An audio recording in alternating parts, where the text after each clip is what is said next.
સ્વાગત છે તમારું મારી ગુજરાતી રસોઈ ટિપ્સ ચેનલમાં। તો આજે આપણે બનાવીશું વરસાદની મોસમમાં ખાવાની મજા પડે તેવા લીલી મકાઈના ભજીયા। તો ચાલો આપણે બનાવવાનું શરૂ કરીએ। તો મકાઈના ભજીયા બનાવવા માટે મેં એક ડીશ ભરીને અહીંયા મકાઈના દાણા લીધા છે। તો સૌથી પહેલા આપણે આ મકાઈના દાણામાંથી અડધા મકાઈના દાણાને ચોપ કરી લઈશું। તો મકાઈના દાણાને ચોપ કરવા માટે મેં અહીંયા એક ચોપર લીધું છે, તેની અંદર આપણે અડધા મકાઈના દાણા લઈ લઈશું અને અડધા મકાઈના દાણાને રવા દઈશું। ઘણા લોકો અહીંયા મકાઈના દાણાને ચોપ કર્યા વગર જ ભજીયા બનાવતા હોય છે, પણ હું અહીંયા ચોપ કરીને બનાવી રહી છું। જો તમે મારી આ રીતે ભજીયા બનાવશો તો તમારા ભજીયા એકદમ ટેસ્ટી બનીને તૈયાર થશે। તો હવે આપણે મકાઈના દાણાને ચોપ કરી લઈશું। તો તમે જોઈ શકો છો આપણે અહીંયા એક ડીશ મકાઈના દાણામાંથી અડધા મકાઈના દાણાને ચોપ કરી લીધા છે। તો આ રીતના તમારે અહીંયા ચોપ કરવાના છે। જો તમારી પાસે આ રીતનું ચોપર ના હોય તો તમે મિક્સર જારની અંદર પણ લઈને પીસી શકો છો। હવે આપણે ચોપ કરેલા મકાઈ દાણાને એક વાસણની અંદર કાઢી લઈશું। તો ચોપ કરેલા મકાઈ દાણાને આપણે એક વાસણની અંદર લઈ લીધા છે। તો હવે આપણે જે અડધી ડીશ આપણે અહીંયા મકાઈના દાણા રહેવા દીધા હતા તે લઈ લઈશું। સાથે જ આપણે ઝીણી સમારેલી ડુંગળી ઉમેરીશું। સાથે જ આપણે ઝીણા સમારેલા લીલા મરચાં ઉમેરીશું।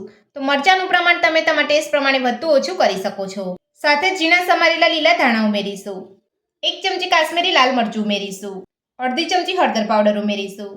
એક ચમચી ધાણા જીરું પાવડર ઉમેરીશું। અડધી ચમચી જીરું ઉમેરીશું। 2 ચપટી જેટલો કાળા મરીનો પાવડર ઉમેરીશું।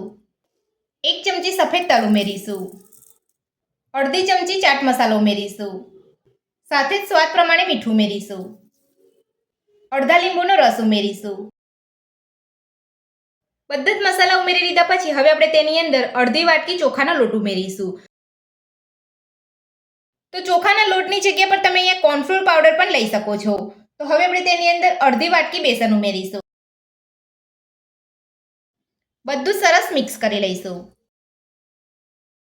તો મારી આ રીતે ભજીયા બનાવશો ને તો એકદમ ટેસ્ટી બનીને તૈયાર થશે અને ઘરમાં બધા જ તમારા વખાણ કરશે। તો મારી આ રીતે તમે ઘરે મકાઈના ભજીયા બનાવવાનું જરૂરથી ટ્રાય કરજો। તો બધું જ આપણે અહીંયા સરસ મિક્સ કરી લીધું છે। તો હવે આપણે તેની અંદર થોડું પાણી ઉમેરીશું। તો આપણે અહીંયા 2 થી 3 ચમચી જેટલું જ પાણી ઉમેરવાનું છે, વધારે પડતું પાણી નથી ઉમેરવાનું। જો તમને અહીંયા વધારે કડક લાગતું હોય તો તમારે થોડું પાણી ઉમેરી આપવાનું છે।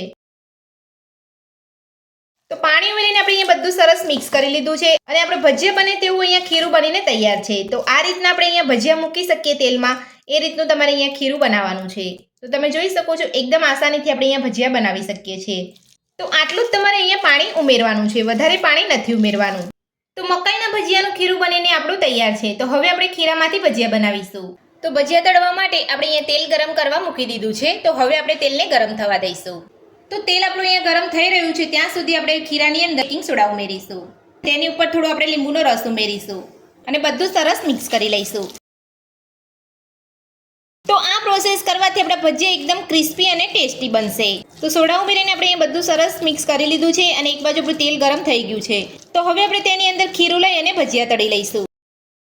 તો જેટલા તમારા ભજીયા તેલમાં આવે એટલા ભજીયા લઈ અને તમારે તળી લેવાના છે। તો હવે આપણે ગેસની મીડિયમ ફ્લેમ પર ભજીયાને તળાવવા દઈશું। તો હવે આપણે ભજીયાને બીજી બાજુ પલટાવી અને તળાવવા દઈશું।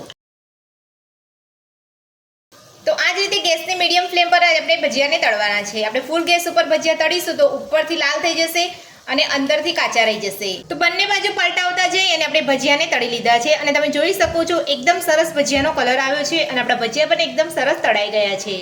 તો હવે આપણે ભજીયાને કાઢી લઈશું અને આ જ રીતે બધા જ ભજીયા તળી લઈશું। વરસાદની મોસમમાં ખાવાની મજા પડે તેવા લીલી મકાઈના ભજીયા બનીને આપણા તૈયાર છે અને તમે જોઈ શકો છો ઉપરથી એકદમ ક્રિસ્પી અને અંદરથી સોફ્ટ બન્યા છે।